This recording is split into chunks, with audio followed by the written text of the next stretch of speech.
Week 7 of the NFL season has just finished up, and obviously with another week of the NFL season finishing up, a whole new wave of injuries comes in. So today I'm going to be having your Week 7 NFL injury report.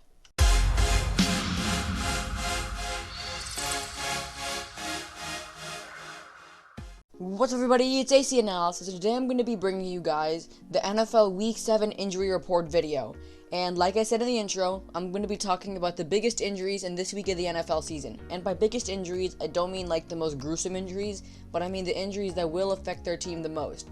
And I usually put this video out on Tuesday, but if I put the video out on Tuesday, that means I record the video on Monday, and then I'm going to miss Monday Night Football.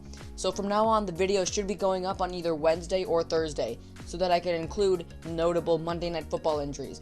But before we get started, if you guys enjoy consistent football content, liking and subscribing would be really helpful. We're on the road to 100 subs now, and every sub helps. And with that being said, let's get right into the video. The first notable injury on our list will be to the Washington football team safety Landon Collins, and in their blowout win against the Cowboys, he had an Achilles injury and he's now expected to miss the rest of the season, which is a big blow since Landon Collins, who I believe is one of the more underrated safeties in the league, was on pace for 100 tackles this year. And he's been a very good safety ever since he's entered the league, and he's at 100 tackles every single season, besides 2018 where he had 97. So Landon Collins being out will hurt the football team, and the only reason the football team beat the Cowboys is because the Cowboys are really, really bad. But this blow will hurt them since he was the safety who did get the job done.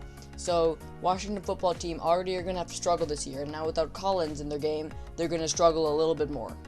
The next injury that I want to talk about is an injury to the Dallas Cowboys second-string quarterback Andy Dalton, and in their blowout loss against the Washington football team, the same game in which Landon Collins got injured, Jon Bostic, a defensive lineman for the Washington football team, had a really dirty hit on Andy Dalton, and Andy Dalton was knocked out cold and had to leave the game and did not come back, most likely with a concussion.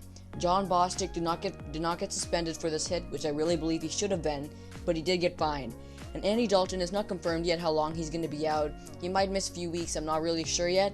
But now the Cowboys, an already pretty much destroyed season and a destroyed organization, has to now depend on their third-string quarterback after Dak Prescott went on IR and Andy Dalton is unsure. And as expected, the Cowboys pretty much lost. And this is a dead season for the Cowboys, and I honestly feel bad because they had so much potential coming into this season. The next injury that I'm going to go over is actually going to be a big one, and that is to the Cardinals star running back Kenyon Drake. And in the Cardinals' incredible win over the Seahawks, Kenyon Drake had an ankle injury and left the game early, and he's expected to miss 3 to 4 weeks. This is a blow to the team since he was a very good running back. He was a bit of a disappointment this year, but he still got the job done.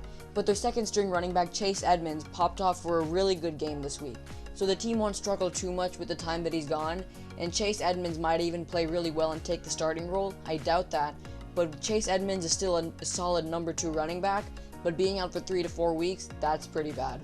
The next 2 injuries that I'm going to talk about are going to be both to offensive linemen, but the first one I'm going to be talking about is to the Carolina Panthers starting offensive lineman Russell Okung.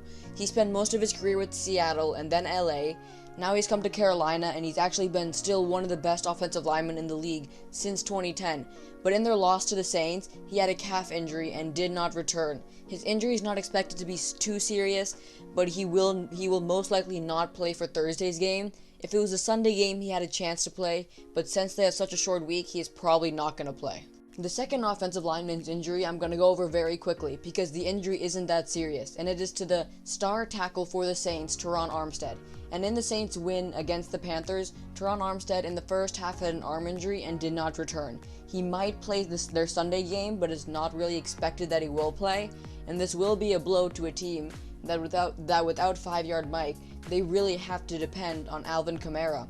And if Kamara does not have that much to defend with, and Breeze does not have that much room to throw with, it's going to be bad for the team, because you lose a star offensive lineman, that's what happens.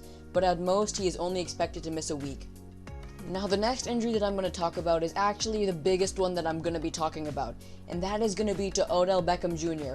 In their win against the Bengals, Baker Mayfield threw an interception, and Odell tried to tackle the guy, but instead of tackling the guy, he actually tore his ACL and is expected to miss the rest of the season, which is horrible because I believe in 2017 too he had the same ACL injury. And in 2020, he was actually having a solid season. In 6 games, he had 319 yards, he had 3 touchdowns, so he was having a solid role on the team, and him and Jarvis were doing super well together. But if you ever lose someone by the name of Odell Beckham Jr., that's a big blow, especially since the Browns seem like they have finally got their offensive passing game going. Luckily, it's not the end of the world since they still have Jarvis Landry, but just as their offensive game started going, OBJ is out for the season, and now there's even some trade rumors for OBJ. I doubt that he's gonna get traded since he's finally on a winning team, but if he does, please go to the Patriots. Another big injury on our list will be to the Seattle Seahawks star running back Chris Carson, and in their loss to the Cardinals, he had an ankle injury and is now expected to miss 1 week at least, which does really suck because Chris Carson was really coming into his own this year, scoring about a touchdown a game, 50 rushing yards a game.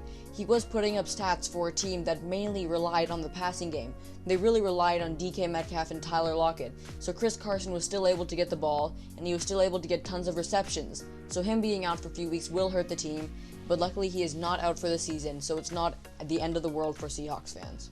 The final injury on our list will be to the Chargers starting tight end Virgil Green, and in the Chargers' win against the Jaguars, Herbert was throwing up a touchdown pass which Virgil Green incredibly caught, which was pretty crazy for a tight end that mainly blocked, but when he caught the ball, his foot went completely backwards, and he was forced to leave the game.